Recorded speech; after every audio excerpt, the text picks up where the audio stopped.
저희가 열심히 먹는 얘기하는 사이에 우리 이분의 표정이 근엄했는데요. 만두 좋아하시는지 여쭤보겠습니다. IBK 투자증권 박근영 부장 함께합니다. 만두. 좋아하세요? 예, 오늘 점심 때 떡만두 먹었습니다. 아 진짜요? 진짜? 우리 오늘 무슨 만두데이인가 봐요. 자. 오 대박. 진짜 만드셨네. 네, 만들었다니까요. 이런 분이셨어요? 네, 그런 분이 어떤 분인데. 아니 이게 되게 가정적이고 아, 뭔가 그렇습니까? 네. 요리도 할 줄 아는 요생남. 아유, 이 만두 뭐 이거. 오 대단합니다. 고맙습니다.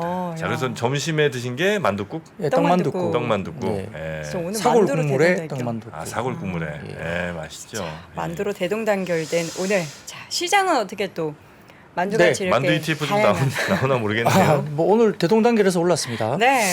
그 한국 증시는 전일 BOJ와 이제 이창용 한국은행 총재의 완화적 신호 그리고 미국 경제 지표 둔화를 반영해서 국채 금리가 이제 하락했지만은 미국의 소매 판매나 그다음에 산업 생산이 위축된 점이 국내 수출 의존도가 높은 한국 증시에 부담으로 작용하면서 이제 하락 출발을 했습니다. 코스피는 13포인트 정도 하락을 출발했고요. 기관은 현선물 매도 출발을 했습니다만 이례적으로 외국인들이 코스피 200과 선물을 대규모로 아침부터 매수 출발을 했습니다. 그 미국 증시 하락으로 갭 하락 출발했지만 미국 시장과 달리 외국인들의 현선물 매수 확대로 코스피는 보합권까지 오전에 반등세를 줬고요. 10시를 지나면서 외국인들이 선물 4천억 정도 매수를 했습니다. 그때 기준입니다. 코스피도 2천억 정도 규모로 매수하면서 시장은 플러스 전환했습니다. 제조업이나 전기전자, 화학, 철강, 금융업종 중심의 외국인 매수세가 유입됐고요. 선물 옵션도 외국인들 매수 우위로 잡혔습니다. 반면 이제 금융투자 연기금은 3거래일 연속 순매도가 나타났고 금일 코스피 상승 요인으로는 뭐 특별한 이벤트나 펀더멘털 변화가 있었던 건 아닙니다만 사실상 삼성전자가 혼자 상승을 좀 주도했다고 볼 수도 있습니다. 2시 기준으로 본다면은 코스피가 약 한 4.7포인트 정도 상승세를 보였는데 삼성전자 기여도가 그때 당시에 한 6포인트 정도 플러스로 기여를 했으니까 실질적으로 이제 삼성전자가 이제 플러스를 붙잡고 있었다라고 말씀드릴 수 있겠습니다. 원달러 환율은 오전 1240원대로 상승을 했고요.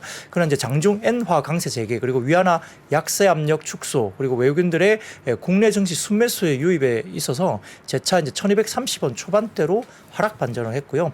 업종별로는 의료정밀 강세 그리고 이제 보험은 현대해상, DB손보호 등의 손해보험사 강세가 뚜렷했고 전기가스업은 올해 증익 기대감에 한국가스공사가 2%의 상승세를 보였습니다. KT는 어제와 더불어서 한국형 챗GPT 추진한 소식에 2거래일 연속 상승을 했고요. 통신업 강세로 이어졌고 반면 이제 포스코케미칼 부진 때문에 비금속 광물 하락 그리고 방산 조선주 전반적으로 약세를 보이면서 운송 장비와 기계가 하락됐습니다. 이 코스닥은 개인이 순매수하는 가운데 710선에서 제한적 등락이 반복되고 있고요. 업종별로는 오락, 문화, 방송통신 서비스, 제약이 강세를 보였고 특히 이제 엔터테인먼트 관련주가 강세 돋보였는데 반면 디지털 컨텐츠나 IT 부품, IT 소프트웨어는 약세를 보였던 하루였습니다. 네. 자, 그리고 뭐 준비가 또 된 것 같으니까 네, 인증 한번 여러분들이 가겠습니다. 네. 안 믿으셔가지고 저도 보고 깜짝 놀랐습니다. 만두 사진 보여주세요. 예. 와. 네, 저게 이제 한 이렇게 만들었다니요. 4판 정도, 5판 정도 아마 찐 것 같은데 저거는. 저거를 찜겨놓고 찔 줄 아신다라는 게 저는 더 놀랍네요.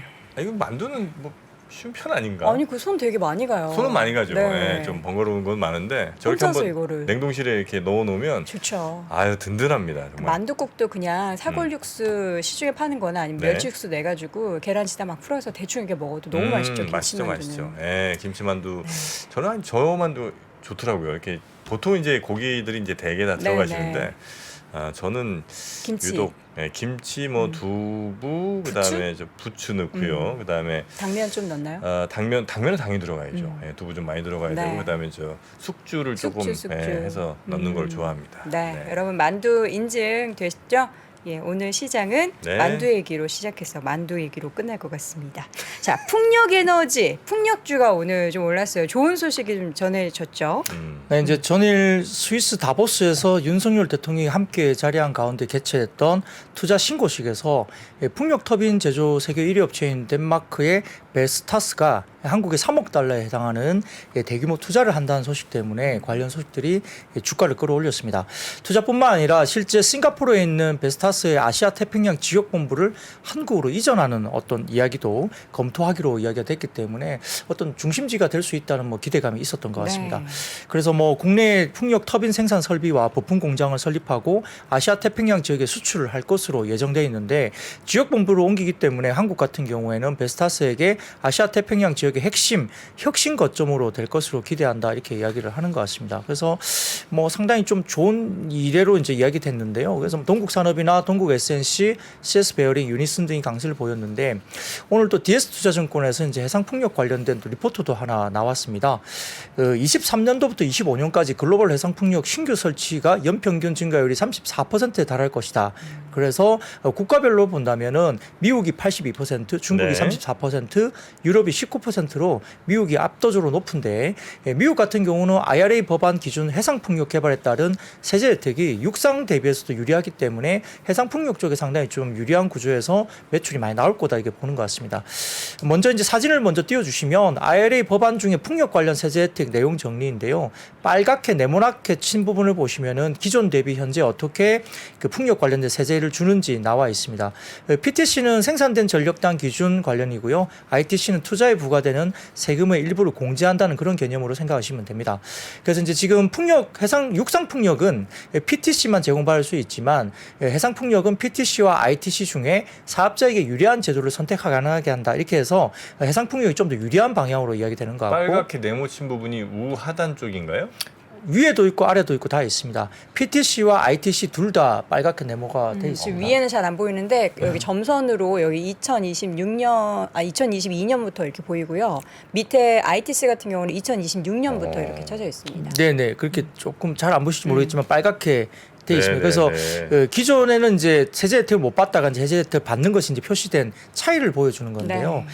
이제 어쨌든 그런 부분에서 미국 내 부품 생산 요건도 풍력 육상 풍력은 40% 비율을 충족시켜야 되지만은 해상 풍력은 20%로 기준이 낮기 때문에 좀 더 유리한, 그러니까 해상 풍력이 육상 풍력보다 유리하다는 이야기를 제가 드리는 겁니다.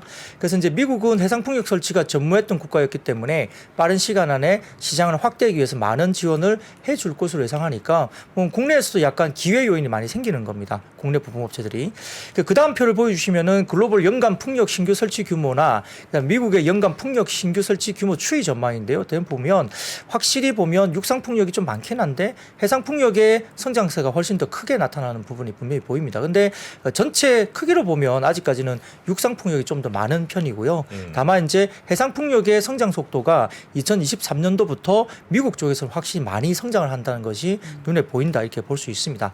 그래서 육상 풍력 터빈이 발전 용량 기준 2에서 4메가와트급이라고 한다면 해상 풍력은 최소 4메가와트급에서 시작해서 최근에는 10메가와트급 이상 대형화되고 있기 때문에 터빈 크기가 이제 굉장히 커지면서 네. 타워나 베어링도 동시에 대형화되고 있고 판가에 관련된 단가 상승을 통한 외형이나 이익 확대를 이루어주기 때문에 이런 부분에서 뭐 국내에 관련된 뭐 CS 윈드나 뭐 이런 CS 베어링 이런 관련된 종목들이 수혜를 받을 수 있다 이렇게 설명하는 것 같고 지금 CS 윈드 같은 경우는 미국의 생산 시설 약 3조 9천억 정도의 해상 풍력 타워 수주를 확보했고 CS 베어링은 고객사들과 대형 베어링 제품 개발 마무리 단계이기 때문에 올해 수주 가시화가 좀 전망된다는 점에서 CS 베어링까지도 좀 관심을 가지자 이런 논리로 코멘트를 한 것 같습니다. 근데 왜 빠진 거예요 도대체?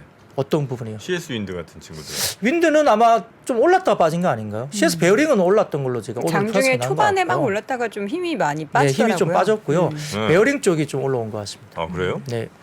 우리 또 정프로님이 바람을 좋아하시잖아요.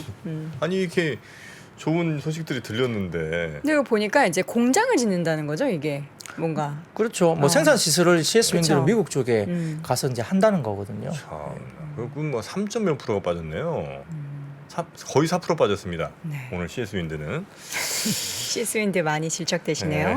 섭섭합니다. 네. 자, 자, 이번엔 다시 리오프닝 쪽으로 좀 수급이 돌아온 것 같아요. 네, 사실 뭐 중국 영향이 계속 이어지고 있고 뭐 국내 같은 경우는 일본과 동남아 영향도 있는데요. 지금 여행 플랫폼 클록이 그 언론을 통해서 1월 15일까지 예약된 설 연휴, 그러니까 20일부터 24일까지 해외여행 예약 데이터를 분석해 보면 해외여행 예약 건수가 작년 설 연휴 대비 10,000배 이상 증가했다고 합니다. 물론 이제 작년에 워낙 못 나왔기 때문에 그러기도 합니다만 어쨌든 폭발을 거죠.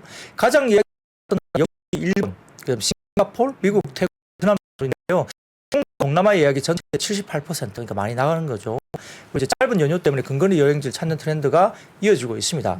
인터파크도 21일부터 24일 출발 기준 예약 데이터를 분석해 보면 해외 패키지 여행 예약률과 항공권 이용률이 작년 설보다 지금 패키지 예약률은 3,187% 증가, 항공권 이용률은 3,135% 증가. 그러니까 30배 정도? 네, 어쨌든 굉장히 증가를 많이 하고 있는 게 보이는 거고요. 하나투어는 20일에서 24일 중간 출발하는 해외 패키지 여행객이 15,000명이라고 합니다. 하나투어에서는. 그래서 작년보다 7,015% 늘었다고 하니까 정말 많이 나가는 거죠. 오늘 이제 시장에서 이야기 도는 뭐 이렇게 그 인천공항 관련된 여행객이 이렇게 사진이 하나 돌았는데 시간이 그때 찍힌 시간이 5시 40분 아침에 새벽인데 오늘요? 예, 머리밖에 안 보이더라고요. 인천공항에. 바글바글해가지고. 예, 그래가지고 그 사진이 오늘 돌더라고요. 예. 음. 그렇습니다. 예, 그래서 가끔 이제 지금 최근에 일본이나 이런 데 나가는 사람이 정말 많은 것 같고요. 일본 여행 많이 가시는 거예요. 네. 그리고 모두 투어도 이 기간 출발하는 패키지 여행객이 13,000명이라고 합니다. 그래서 작년보다 투어 입장에서는 9,181% 증가. 참전 여행은 20에서 23일 출발한 해외 패키지 여행이 8,433명, 2019년보다 24% 늘었으니까 지금 코로나 이전보다 더 많이 늘고 있는 거죠. 이 연수가 폭발하고 있는 겁니다. 그리고 이제 일본 정부 관광국에 따르면은 지난 11월 일본에 입국한 외국인 방문객의 33.8%가 한국인이었다 이렇게 네. 나옵니다. 사진을 좀 띄워주시죠. 그래서 일본 방문 외국인 현황을 보면은 작년 기준입니다. 일본 방문 외국인 총 383만 명 정도 기준인데요. 한국이 그 사이에 101만 명 정도니까 엄청나게 많이 간 겁니다. 압도적이네요. 압도적입니다. 네. 네. 네. 그래서 이제 이렇게 코로나 엔저사랑. 이전보다도 지금은 일본이 훨씬 더 많이 가는 것 같아요. 그래서 이제 확실히 이제 폭발 수요가 나타나고 있는데 이런 부분들 때문에 뭐 여행사라든지 일부 LCC, 그다음에 일부 면세점 종목들이 약간 차별이 있습니다. 아까 말씀하신 대로 풍력이나 이런 게 다 같이 간 거 아닌 것처럼, 예, 그다음에 뭐 여행, 그다음에 LCC, 그다음에 면세점도 올라간 종목도 있고 빠진 종목도 있거든요. 그러니까 약간 이제 약간 뭐 목에 찬 느낌도 있어요. 단기적으로 올랐던 부분 때문에. 그래서 네. 약간의 올라간 종목과 빠진 종목도 있다는 점도 충분히 감안하셔야 될 것 같고요. 근데 다음 표를 좀 보여주시면 미국과 한국 해외 출구자 회복 추이입니다. 이게 보시면은 표를 보시면 이게 블룸버그 삼성증권 추정인데요. 왼쪽으로 보시면은 미국 같은 경우는 해외 출국자가 2019년 출국자 수 대비 거의 이제 완벽하게 미국은 출국자 수가 거의 회복을 다 했습니다. 2019년 대비 100% 이상이니까 이거는 이제 거의 그때 이상으로 이제 회복을 한 거거든요. 근데 밑에 파란색 보시면은 한국 출국자 수는 이제 한 40% 수준이에요. 아직 멀었네. 예, 그러니까 2019년 대비하면 아직은 출국자 수 자체가 아직은 좀 멀은 거죠. 그러면 이제 여행사나 뭐 항공사, LCC 같은 경우는 아직은 좀 룸이 남아있다? 이렇게 생각할 수도 있는 지표입니다. 이걸 보면. 그런 거고요. 다음 오른쪽 표를 보시면은 한국의 중국 인바운드 수요 전망인데요. 이게 삼성증권 추정입니다. 올해 같은 경우에는 중국인의 인바운드가 한 150만에서 200만 명. 그리고 내년에는 정상화되면서 800만 명까지 들어올 거다 추정을 하고 있습니다. 그러니까 이제 인바운드가 많이 들어오면 좀 천천히 면세점도 좋아지겠죠, 그죠? 이런 부분도 좀 고려를 할 필요가 있기 때문에 아무튼 뭐 중국인 인바운드가 지금 별로 없고 대부분 다 미국이나 일본이나 뭐 다른 나라들이 많이 들어와서 명동에도 북적거린다고 하는데 네. 중국의 인바운드 수요가 또 만약에 하반기부터 회복이 되면 또 수요에 관련된 종목들도 여전히 좀 좋은 국면으로 갈 수 있다는 점에서는 단기적인 경계감은 분명히 있습니다. 너무 빨리 오르고 숫자가 나오기 전에 주가가 먼저 반영한 점이 있겠지만 또 조정 이후에 하반기를 생각하면 섹터별로 조금 순환매가 또 수 있다 이렇게 설명드릴 수 있겠습니다. 네. 엔터주들이 올랐는데 지금 보니까 AI 소프트웨어 쪽 확 뜨다가 네. 다시 리오프닝 엔터 이렇게 묶어서 확 뜨다가 이렇게 좀 왔다 갔다 하는 것 같아요. 네, 맞아요. 그래서 뭐 주도 섹터에 대한 뭐 우스갯소리도 많이 돌고 있고요. 뭐 에로배우. 예, 연초에 도는 이유가 에로배우죠. 음. 작년에 이제 태조 이방원이었다면 올해는 이제 에로배우. 뭐 그렇게 되고 그 뒷달에 또 붙는 것도 있는데 아무튼 뭐 여러 가지 이제 신조어를 만들어내면서 이제 가고는 있습니다만 음원, 음반, 엔터사들은 사실 뭐 실적이 좀 탄탄한 편이긴 분명히 합니다. 그래서 국내 4대 엔터사 하이브 관련된 뭐 YG 엔터, JYP, SM 지난해 데뷔한 신인 아티스트가 총 4팀인데요. 보이그룹 한 팀을 제외한 걸그룹이 3팀, 엠믹스, 르세라핌, 뉴진스 이렇게 돼 있는데 그 외에는 케플러, 그다음에 TNX 등의 걸그룹들이 데뷔한 것으로 알려지는데 뭐 걸그룹 경쟁이 굉장히 절정에 달하고 있고 또 뉴진스 같은 경우는 해외에서 반응이 굉장히 좋은 식으로 나오고 있고요. 또 신작에 냈을 때 신규 앨범이 이제 굉장히 빠르게 뭐 탑티어에 들어가는 그런 모습을 보이고 있습니다. 이러한 K-팝 고성장에 힘입어서 이제 뭐 작년 같은 경우는 사상 최대 매출과 영업이익을 달성을 예상을 하는 거고요. 올해는 신인들이 아티스트 데뷔가 이어지면서 또 한 번의 성장 모멘텀이 아마 하반기에 좀 지어질 것으로 보입니다. 올해 데뷔 예정인 아티스트는 JYP가 4팀, 그다음 하이브가 3팀, SM이 2팀, YG 엔터가 1팀인데요. 이 가운데 미국에서 데뷔할 2팀의 걸그룹에 대한 기대감이 상당히 높게 이야기되는 것 같습니다. 미국에서 데뷔한대요? 네, 2팀이 이제 미국에서 데뷔하는데 그게 좀 이제 핵심적으로 이야기되는 것 같고요. 다만 이제 삼성증권에서 분석한 자료를 좀 가져와 봤는데 표를 좀 띄워주시면 의외로 그 중국 쪽의 앨범 수출 금액이 엄청나게 많습니다. 최근에 굉장히 많이 올라오고 있는 모습을 보이고 있고요. 한한령에도 불구하고 중국에서 한국 아티스트의 인기가 오히려 높아졌다는 분석이 나오는데 중국 팬들의 K-팝 그 앨범 공동 구매량이 계속 지속적으로 증가하고 있고요. 중국 내에서 다수의 음원이 중국 음원 사이트에서 높은 순위에 랭크가 되고 있습니다. 다음 표를 보여주시면 나오는데요. 중국의 QQ 뮤직비디오 차트 탑 10 안에 든 K-팝 아티스트인데 거의 대부분입니다.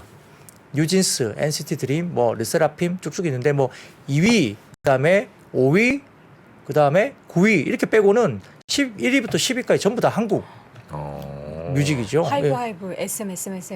네네, 그렇죠. 그래서 10개, 그러니까 중국의 QQ 뮤직 쪽의 음원 사이트의 높은 순위는 10개 순위 중에 거의 뭐 대부분 한 6, 7 이 정도가 거의 대부분 이제 한국 이제 뮤직비디오라는 거죠. 그래서 이렇게 뭐 중국 쪽에서 음원과 관련된 매출 수출이라든지 그다음에 인기가 상당히 좋아서 리오프닝 관련된 이후에 아마 뭐 엔데믹 추세에서 K-팝 아티스트에 대한 이슈에 대해서 아직까지는 본토 공연은 좀 어렵지만은 홍콩 공연을 하면은 중국인들이 엄청나게 비싼 표를 사서라도 홍콩 쪽 넘어가는 사람이 많다고 합니다. 그래서 실제로 콘서트에 대한 중국 팬이 증가하고 있다는 점에서는 팬심이 상당히 좀 많이 되고 있고 또 현지화 전략 때문에 합작에 대한 방식을 여전히 잘 하고 있는 거죠. 국내들이. 그래서 니쥬 같은 경우는 JYP가 이제 일본 공연을 하면서 일본 멤버로 이제 니쥬를 공연을 했잖아요. 일본을. 네. 근데 중국 같은 경우는 지금 다음 표를 보여주시면 중국 현지화 아티스트가 있습니다. 그래서 지금 SM의 웨이브이 그리고 JYP의 보이스토리 등이 지금 보면 이렇게 이제 그 중국계 멤버로 구성되면서 약간 한한령 제약에서 약간 벗어날 수 있는 전략을 또 갖고 있기 때문에 이런 부분들도 뭐 새롭게 나오는 이 그 현지화 아티스트들이 어떻게 이제 할지 이런 부분도 저희가 좀 새로운 그룹들을 좀 지켜볼 필요는 있겠습니다. 우리 엔터사들이 기획을 하고 이제 트레이닝을 시켜서 하지만 중국인들로 구성된 그룹을 만들어가고 중국에서 데뷔를 시킨다는 거군요. 그렇죠. 네. 엔터주들은 정말 뭐 계속해서 이야기가 많이 나올 것 같은데 이게 키 맞추기를 좀 그 안에서도 하고 있는 것 같아요. 네. 쫙 올랐던 종목들이 있으면은 밑에 있었던 뭐 YG가 뒤늦게 좀 따라 올라간다든지 그런 게 있고 SM 같은 경우 보면은 굉장히 박스권에 갇혀 있어서 네. SM 주주분들은 약간 답답할 것 같기도 해요. 뭐 SM은 아무래도 이제 뭐 매각 설 같은 뭐 네. 이슈도 있는 거고요. 그다음에 이제 총괄 SM 그 이수만 회장 네. 관련된 이슈 뭐 라이크 기획 예, 여러 가지 뭐 이슈들이 조금 있고요. 그다음에 뭐 실적을 그 컨센서스 미스를 그래도 상대적으로 안 했던 기업은 JYP로 보입니다.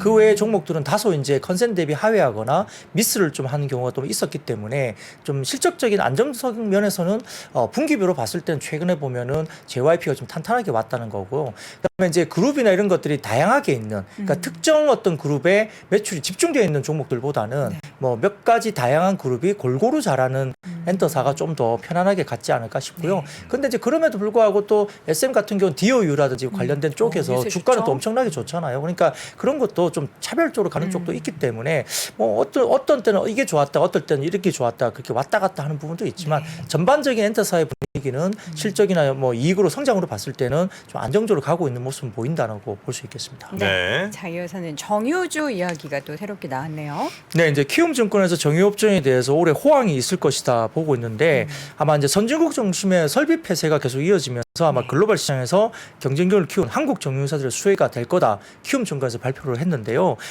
아마 제가 표를 보여주시면 될 것 같습니다. 먼저 띄워주시면 지역별 스프레드 추이입니다. 그래서 키움증권에서 나온 스프레드 관련된 마진 추이인데요. 여기 보면은 작년부터 시작해서 정제 마진이 최근 10년 기준 최고치까지 정유 부분에 정제 마진 추이가 나옵니다. 그러니까 마진이 굉장히 좋아지고 있는 거죠. 그래서 이런 부분들도 실적이 좋아진다는 거고요. 그 다음에 다음 표를 보시면 미국의 정제 설비 기준 캐파 현황인데 2년간 폐쇄된 부분들이 확실히 보입니다. 그죠? 그러니까 정제 설비가 선진국 중심으로 설비 폐쇄가 되면서 이게 수요가 하반기에는 아마 중국 쪽이 상당히 좀 수요가 늘어날 텐데 좀 폐쇄가 되니까 이제 아무래도 이제 공급의 어떤 이슈가 좀 있는 거죠. 그러면은 정제 마진 쪽이 좀 더 좋아지면서 정유 업종들이 좋아지지 않겠느냐 이렇게 보는 것 같습니다. 다음 사진을 가져와 봤는데요. 이게 해외 쪽에서 나온 이제 글로벌 뉴스입니다. 이게 보면은 뭐 영어로 되어 있지만 충분히 다 보실 수 있다 보고요. 그 IEA에 따르면은 23년 원유 수요가 사상 최대인 1억 170만 배럴 전망되면서 중국이 이제 하반기에 코로나 규제가 완화되면서 여러 가지 부분에서 석유 수요가 올해 사상 최고치를 기록할 거다 이렇게 발표를 한 겁니다. 그래서 올해 석유 소비 증가의 절반 이상이 중국에서 나온다 이 이야기를 하는 거고요. 유럽 제재에도 불구하고 이제 뭐 러시아 석유 공급도 지금 이제 12월부터 꾸준히 유지되고 있는데 아마 2월 5일부터 그 유럽 연합의 러시아 정유 제품 관련된 수입 금지가 조치가 본격화되기 때문에 글로벌 이제 시장의 공급이 빠르게 좀 긴축될 가능성이 있다 이렇게 보는 것 같고 또 미국도 지금 그 우리 이제 비축유 있잖아요. 전략 비축유. 그게 워낙 많이 빠져 있기 때문에 일정 수준 하방을 막아주는 수요가 된다는 거죠. 그래서 아마 유가 부분은 다시 좀 튀어오를 가능성도 있지 않는가 이렇게 이야기가 슬슬 나오는 것 같습니다.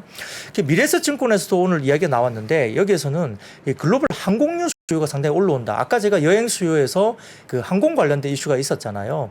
역시 항공유 수요가 상당히 많이 올라오는데요. 표를 좀 띄워주시면은 글로벌 항공유 수요 전망인데 확실히 우상향이 확실히 보입니다. 올해 같은 경우입니다. 그래서 유나이티드 항공 같은 경우도 지난 4분기 영업이익이 굉장히 코로나 이전 대비로 30% 이상 증가한 상황인데요. 항공기 쪽이 공급 대비 수요가 훨씬 강한 상황으로 볼 수 있겠고 아마 이런 부분 때문에 블룸버그 데이터에 따르면은 올 상반기 항공유 수요가 늘어날 거고 3월부터는 6% 가까이 레벨업하는 구간도 나타날 걸로 보여서 상반기 내에 항공유 수요 증가 역시 기대할 수 있는 요인이라서 정유업종은 상당히 좀 긍정적인 환경으로 최근에 설명되고 있습니다.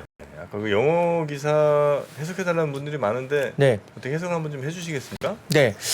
IEA에 따르면은 이제 글로벌 그 정유 오일 관련된 수요가 글로벌 예. 오일이 이제 주어죠. 네, 수요가 디맨드 투부 정상. 그렇죠. 그다음에 차이나의 리오픈에 따라서 as 예. as. 그래서 예.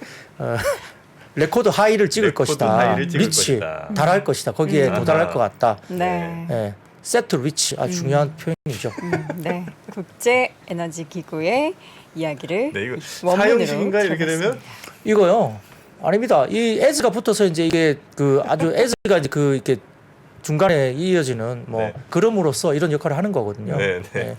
아, 형식 잘 기억 못 하시는 것 잘 기억 같은데. 못 합니다. 사형식, 오형식 뭐 있잖아요. 그렇죠. 뭐예요, 이거? 우리 유학파.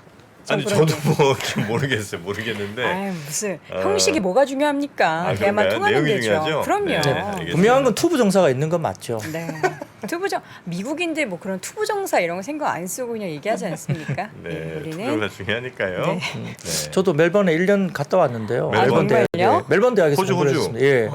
유학파만 예, 모였군요. 그렇게 왔는데 아, 어렵네요. 뭐 네. 몇 형식이냐 그거 좀 어렵네요.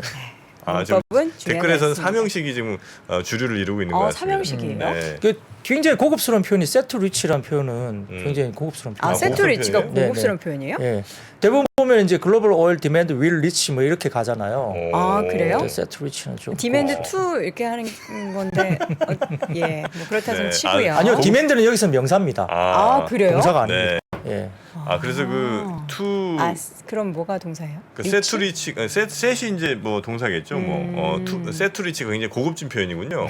세트 리치. 뭐 그냥 혼자 말해봤습니다. 네. 알겠습니다. 예, 위를 자. 쓰지 않은 표현이 고급스러운 표현이다라는 우리 멜버른 대학 1년 단기 유학 출신 박 부장님이 소개해 주셨고요. 저는 유학을 안 가가지고 뭐 갈 필요 뭐 있습니까? 갈 필요 가고 없죠. 갔다 오나 안 가나 다 가라고 하는데도 좀 무서워서 못 가겠더라고요. 유학을 그냥 미국 유럽 이런 데가 무서웠어요. 그러니까 원래 이제 어디 만약에 가면 어디 가려고 그랬었던 거예요? 영국이요. 영국. 네, 친척 언니가 영국에 있었어가지고 오. 가라고 하는데 싫다고. 아 그래요. 근데 지금 그렇게 가고 싶어가지고 아니, 뭐 가시면 되지 뭐. 나이가 많아가지고. 근데 이제 저도 이제 멜번에 1년 있을 때요. 네. 그 도서관 안 갔습니다. 왜냐하면 도서관 갈 거면 왜 외국을 가나? 음흠. 아 그럼 한국에도 대화를 많이 하러. 도서관이 워낙 음. 많은데 어디 가셨어요? 클럽? 클럽 갔죠. 한국에 클럽 없습니까? 아 근데 외국에서 클럽이 다르죠. 아 그렇습니까? 실전이잖아요. 아 실전이다. 네. 아 그 그래서 대화가 필요합니까? 대화를 해야죠 그래도. Hi. 예. 아 Where are you 오히려 from? 네. 자신감 있게 영어하는 게 사실은 쉽지 않잖아요. 네, 술 한 잔 근데 먹어야. 또 술도 먹어야 되고 또 클럽은 소리를 질러야 되잖아요. 잘 음악 소리 때문에 안 들리니까. 그러니까 오히려 자신감을 더 키우는 데는 클럽이 굉장히 또 일할 수 있어요. 시끄러우니까 잘 들으려고 가까이 가서 들어야 아. 되고요. 그리고 집중을 하게 돼요. 영어 때문에 가신 거군요. 그럼요. 거기서 멜번 대학을 다니려고 갔는데 네. 예, 1년간은 뭐 멜버른 대학 열심히 옆에 있는 클럽을 예, 다니고. 클럽을 그래야만이 또 주말에 이 파티 초청을 할 수 있잖아요. 아 그렇죠. 우리 집으로 아유 파티를 맞습니다. 초청을. 네, 집으로 많이 또 초청하셨죠. 많이 초청했습니다. 네, 고맙습니다. 지금 집에 계신 분은 안녕하시죠? 아유, 뭐 아, 그런 잘 거 있죠. 다 예, 예전 알겠습니다. 일이니까 그죠. 네. 네. 여기 클럽에서 많이 마셨을 것 같은 술. 맥주. 네, 맥주. 네. 술 얘기를 예, 해봐야죠. 뭐 주력 에탄올은 오늘 이제 그냥 그 어떤 이슈가 있어서 이슈 움직임으로 보시면 될 것 같고요. 전일 기획재정부가 2022년 세제 개편 후속 시행령 개정안을 발표하면서 4월부터 맥주와 막걸리 등의 탁주에 붙은 그 주세를 3.57% 인상하기로 결정했습니다. 그러니까 주세 개편이 가격 변동에 따라 세금이 변하는 소주 등의 종가세 주류와 과세 형평성을 맞춘다는 취지에 결정된 건데 그러다 보니까 이제 뭐 가격을 올리겠죠, 당연히. 그죠? 그러니까 4월부터 맥주는 리터당 주세가 30.5원 올라서 885.7원이 되고요. 네. 탁주는 리터당 1.5원 올라서 44원 50전 정도 됩니다. 그래서 소비자 가격이 더 오를 거로 보기 때문에 아마 주세가 지난해 2.49% 인상 후에 맥주 출고가가 7% 넘게 오른 기억이 있기 때문에 아마 이 세금이 올라가면서 이제 뭐 주류업이나 이런 뭐 어떤 기본적인 가격단이 좀 올라갈 가능성이 있다. 이렇게 보면서 뭐 오늘 관련된 뭐 제주 맥주나 국순당, 무학 이런 종목들도 긍정적인 영향을 받았습니다. 네, 세금 50원 오른다고 가격을 50원 올리지는 않고 보통 뭐 100원이든 200원 이렇게 올리니까 그렇죠. 추가적으로 더 올라겠죠. 기업 입장에서는 훨씬 이득이죠. 이익 남는 상황이겠네요. 네, 네. 그렇죠. 이렇게 이때다 싶으니까 올리해서 그래서 주말에 술 드신다는 분들이 되게 많더라고요. 가격 올라가니까 올라가기 전에? 미리 마셔야 된다고. 참 대단들 하시다 진짜. 네, 아니, 그러지 그러기도 마시고. 하고요. 네. 술 마시면서 하시는 분들은 뭐 나쁜 건 먹어서 없애야 된다 그러면서 또 먹고 그러시더라고요. 이 나쁜 것들을 우리 아이들에게 물려줄 수 없다. 네, 먹어서 없앤다고 또 드시더라고요. 씨를 말려버리자. 네, 그렇습니다. 자, 석유화학 얘기를 그래서 좀. 마르시 같은. 네. 석유화학 업종 얘기. 오늘 한 3시간 했으면 좋겠네요. 석유화학 얘기 해보도록 그 하겠습니다. 아까 정유업 쪽은 좀 긍정적으로 보긴 했습니다만 지금 이제 키움증권에서는 이제 석유화학 쪽은 좀 약간 보수적으로 보자 입장입니다.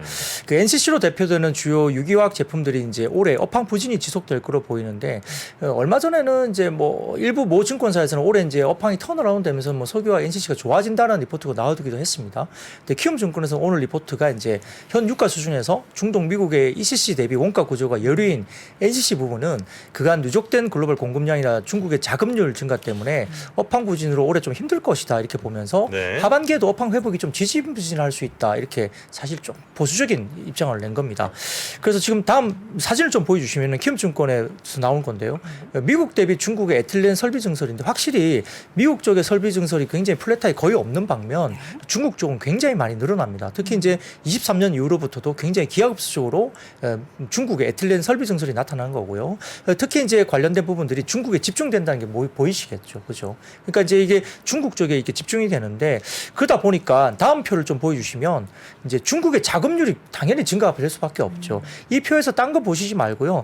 파란색은 이제 소비이고 빨간색은 이제 공급이거든요. 네. 근데 이제 녹색으로 보이는 이 선이 뭐냐면은 네. 자금률입니다. 자금률. 중국 내에서의 자금률인데 중국 내 자금률이 증가하면 어떻게 되죠? 리오프닝 효과가 우리가 수출하기가 되게 힘들어지잖아요. 스스로 작업을 하니까. 네, 네. 그러니까 이제 우리 제품이 거기에 들어가기가 좀 어려워질 수도 있다. 이런 생각을 할 수도 있습니다. 딴 건 그래서 보지 말고 파란색, 빨간색, 연두색만 보면 다 보는 거 아닙니까? 아니, 다 보는 파란색, 거죠. 빨간색 보지 말고 네. 연두색만 보라고 하시지 않으셨어요? 다 보라는 거. 다 보라고 하셨어요? 지금 다른 거 보지 말고 빨간색하고 파란색, 연두색만 보래요. 세 개밖에 없는데. 색깔 세 개밖에 없는데. 뒤에 하얀색 배경 보지 말라는 거죠. 하얀색 보지 마라. 근데 뭐 아래 위로 숫자도 있으니까 숫자는 안 네. 보셔도 숫자는 안 봐도 보지 마라. 되고요. 그냥 의미가 없다. 추이를 보자 이런 거죠. 추위만 보면 된다. 네네 그렇습니다. 네. 그래서 이제 아마 그런 부분들 때문에 중국에서 석유화학 쪽에 이제 NCC 업체들이 주로 생산하는 기초 유화 제품들이 좀 이제 중국 내에서 밸류체인 확장이 일어나고 있고 자금률이 올라가니까 우리나라의 NCC가 뭐 중국이나 이런 쪽의 리오프닝의 효과를 누리기에는 조금 보수적으로 봐야 되지 않느냐 뭐 이런 네네. 논리로 아마 이야기를 한 것 같습니다. 네. 자, 이어서는 화장품. 오늘 어떤 새로운 소식이 있었을까요? 네, 뭐 국민 4명 중 3명은 이제 실내 마스크 착용 의무를 해제를 바란다는 조사 결과가 나왔다. 이게 뭐 샘플 표본이 어떤지는 잘 모르겠습니다. 아마 전 뉴스는 그렇게 나왔습니다. 그래서 네. 아마 20일 날 실내 마스크 의무 조정에 대한 추진 일정 범위를 발표할 거로 보이는데 아마 1월 말쯤 기준으로 뭐 좀 벗는 거 아니냐 마스크를. 저 이런 그래서 이야기를 마스크 안 한것 같습니다. 사려고요. 그러세요? 지금 약간 간당간당한데. 있는 것만 쓰고. 네네. 저 집에 좀 많은 갖다 드릴까요? 그거 막 이렇게 써 있는 거요? 아니 그거 말고도 있어요. 왜 안 쓰시려면 마스크 너무 많아. 저한테 버리시려는 거예요?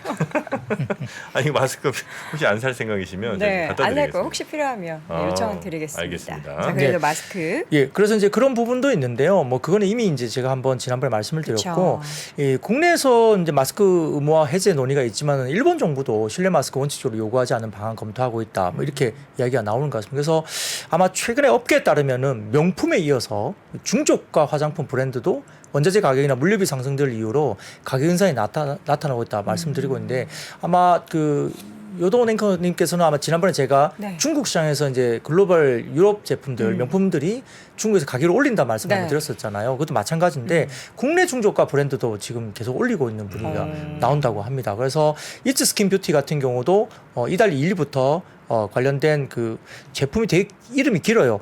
파워10 포뮬라 LI 젤리 패드 감초 줄렌 대용량이란 제품인데 이 제품이 이게 뭐예요? 예, 이름이 되게 길더라고요. 이름이에요? 예, 예, 예. 그러니까 파워 10 포뮬라 LI 젤리 패드. LI 젤리 패드 이게 감초. 뭐예요? 어떤 화장품? 저도 안 써봐서 이건 잘 모르겠어요. 일단 한번 패드. 해석을 해봅시다. 일단 파워 10 포뮬라 그러니까 파워 10 방식으로 만든 포뮬라 LI. 형식의 LI. LI라는 게 이제 뭔가 눈 성분인가? 쪽으로 뭘 가는 거 아닐까 싶은데 LI. 젤리 패드 패드? 감초 줄레는 전 요건 약간 성분 이름 같아요. 그렇죠. 대용량은 용량인 거고. 감초 이제 한방 약제일 거고 줄렌 이건 뭐 여성분들 모르겠어요. 줄렌 모릅니까? 네. 파워 10 포뮬라 LI. 그렇습니다. 네. 설명 좀 해주세요. 제가 찾아볼게요. 김수환 네. 뭐 거북이와 두루미 아니 삼천갑자도 왜 이렇게 어렵게 만들어요? 와리와리 네, 세브레스 아무튼 뭐 크림이에요 그냥. 뭐 어쨌든 그런 제품인데 크림이에요. 네, 네. 그런 제품인데 제품 가격을 3,000원씩 올렸다고 합니다. 뭐 네. 그러고요. 저렴해요. 에이블 CNC 그리고 이제 뭐 미샤, 뭐 어퓨, 셀라피 가격을 조정했다 그러고 네. 어쨌든 해외 명품 화장품도 마찬가지고 국내 중저가 브랜드들도 이제 가격 인상에 나섰다 이게 보는 거고요. 샤넬 뷰티도 이달 초 화장품과 향수 가격을 평균 8% 그리고 6.4% 인상을 했습니다. 그러니까 글로벌리 지금 이제 원자재 가격을 반영을 하면서 가격을 올리는 부분이 있습니다. 네. 그것도 그렇지만 다음 사진을 좀 보여주시면 삼성증권 자료인데요. 미국과 한국의 포스트 코비드 9, 그러니까 그러니까 코로나 19 이후에 화장품 소비 사례인데 리오프닝 이후에 확실히 화장품 소비가 20% 내외 정도로 증가를 하고 있습니다. 그러니까 일상 회복이 되면서 락다운 해제가 되거나 일상 회복이 되면 확실히 화장품 소비 사례가 많이 올라오는 게 맞습니다. 그래서 이렇게 올라온 부분들이 확실히 보이기 때문에 화장품에 대한 수요도 있을 것 같고요. 다음 표를 보여주시면 이거 외국 관광객의 지출 목적별 쇼핑 품목별 지출 비중인데 이게 2019년 기준이긴 합니다만 코로나 이전에 이제 정상으로 돌아간다면 우리가 어떻게 했는가를 한번 보기 위해서 2019년 기준을 가져와 봤는데 지출 목적이 외국인들이 관광객이 한국에 들어오면 쇼핑 목적이 47%고 기타 53%인데 쇼핑 목록에서 제일 큰 게 화장품입니다. 23%. 네. 그리고 이제 인삼 제품 17%, 패션 16%, 뭐 건기식 쭉 있는데 패션에도 상당히 많은 그 차지하는 게 그 의외로 이게 신발이 되게 많더라고요. 신발. 우리나라에서 신발 사간다고요? 예, 그런 것도 되게 많더라고요. 무슨 제품을 사는지 모르겠지만 신발 카테고리가 또 많이 한국에서 사간답니다. 그래서 그런 게 있습니다. 근데 다음 사진을 보여주시면 한국의 채널별 화장품 판매 동향인데요. 이게 참 재밌습니다. 이게 보시면은 파란색 왼쪽에 보이는 표에 파란색이 뭐냐면 올리브영이고요. 네. 그다음에 빨간색 줄이 뭐냐면 온라인으로 사는 겁니다. 그러니까 오프라인 올리브영으로 가서 사느냐 아니면은 온라인 파란색이 그냥 온라인에서 뭔가를 사느냐 이거든요. 화장품이 확실히 보면 올리브영 오프라인 매장에서 사는 게 확실히 확 튀어오릅니다. 최근 들어서. 어느 정도 좀 코로나 거리두기가 조금 풀리면서 네네네. 오프라인으로 많이 산다는 그렇죠. 거군요. 예, 그래서 온라인에서 사는 비중보다는 오프라인 올리브영 매장을 가서 사는 게 확 뛰는 거고요. 그게 비단 한국뿐만 아니라 오른쪽 보면은 미국의 화장품 판매 동향인데 이 울트라 뷰티라는 게 이제 미국 쪽에 오프라인 매장 매대라고 그러거든요. 그쪽도 보면은 확실히 파란색이 튀어오르잖아요. 그래서 온라인 어떤 매출 비중보다는 수요보다는 확실히 오프라인 쪽의 매장 쪽에 이런 것들이 많이 생기는 거거든요. 네. 근데 이제 올리브영 쪽에서 이제 매출이 많아지면 어떤 현상이 나타나냐면 중소형 브랜드의 약진들이 되게 많이 일어나요. 올리브영에 들어가는 그 카테고리들이 중소형 브랜드가 되게 많거든요. 네. 그래서 그런 중소형 브랜드들이 되게 들어가서 약진이 일어난다는 점에서는 예, 대형 브랜드 어떤 보다는 중소형 브랜드의 움직임이 좀 더 활발해질 수 있다는 약간의 그런 것들을 우리가 추정을 할 수 있는 거고요. 네. 다음 사진을 보여주시면은 한국 면세점 매출과 중국 화장품 내수 성장률 비교 추이인데 이게 보면 빨간색이 뭐냐면 그 중국의 화장품 매출액입니다.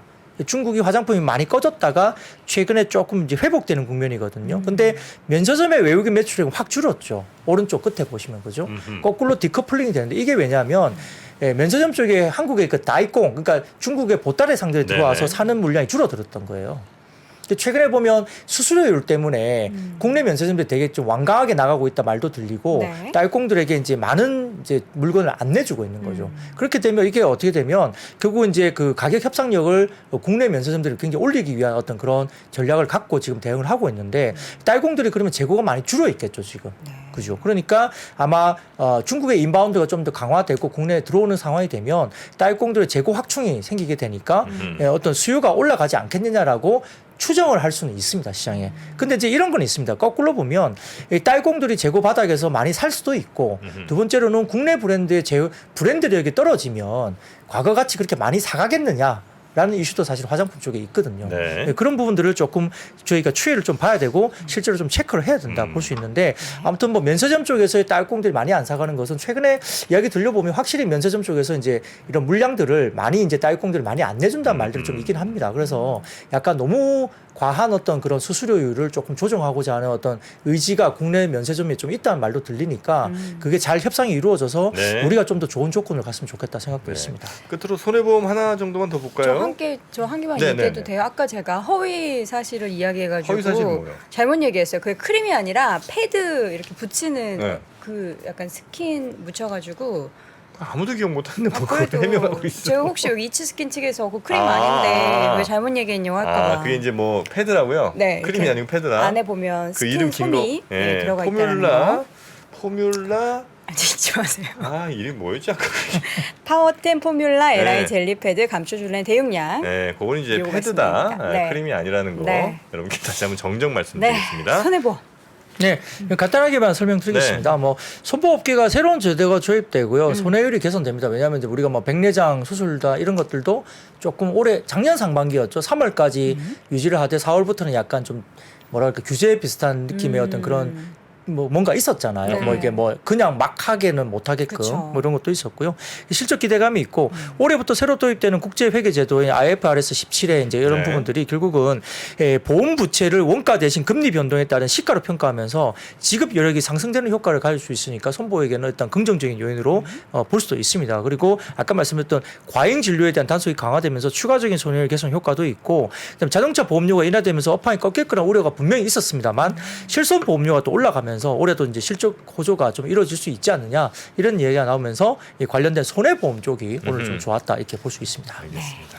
자, 우리 여도님, 조상님이 여포라고 잘못 건드리면 큰일 납니다, 여러분. 아니 뭐 지금 살아있는 제 동생도 약 130kg의 유도 선수 출신이라는 거 TMI로 전달드립니다. 체격이나 뭐 피지컬이 다들 좋으시구나. 예.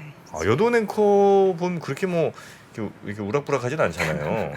근데 이제 동생분들은 원래 이렇게 좀 동생이랑 체격이 오빠는 키 크고 그래요. 덩치 크고 어. 다 그래요. 든든합니다. 그래서 누가 저 괴롭히면 막 달려와서 엄청 때려주고 그랬어요. 그래. 네, 어렸을 때.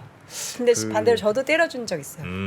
남자들 입장에서 참 부담되는 그런 이성 남동생이나 오빠 있는 여성분들은 사실 뭐 이렇게 하기가 쉽지가 않습니다. 마음에 안 들면 예전에 그래서 소개팅 네. 자리에서 그런 얘기 한 적 있어요. 아, 동생이 유도 선수고 오빠가 축구 선수예요. 그러면 다들 눈이 땡그레지네. 네, 아빠는 경찰이시고 뭐 이러면 이제 3종 세트거든요. 네. 자, 우리 박근영 부장님과 함께 네. 오늘 시장 마감 상황 쭉 살펴봤고요. 내일 잘 부탁드리겠습니다. 저녁 시간. 네, 뭐 강력브라더스. 저녁 시간 책임지고 네. 다 방송하고 저도 이제 고향으로 내려가겠습니다. 아, 예, 재밌게 좀 부탁드리겠습니다. 뭐 늘 재밌습니다. 늘 재밌습니다. 안 보시나 봐요. 아니, 좀 더 네. 재밌게 부탁드리겠습니다. 네.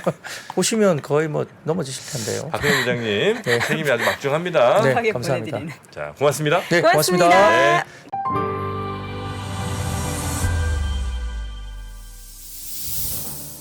주식 투자자 여러분, 바로 지금 더 늦기 전에 준비하셔야 됩니다. 1분 1초가 아까운 지금. 그래서 망설이지 말고 시작해야 하는 지금. 아직 늦지 않았습니다. 반도체, 2차 전지, 인터넷부터 자동차, 바이오까지 2022년에 놓쳤던 투자 흐름을 한 번에 따라잡고 2023년의 기회를 이번엔 절대 놓치지 마세요. 3프로TV 2023 베스트 투자 전략.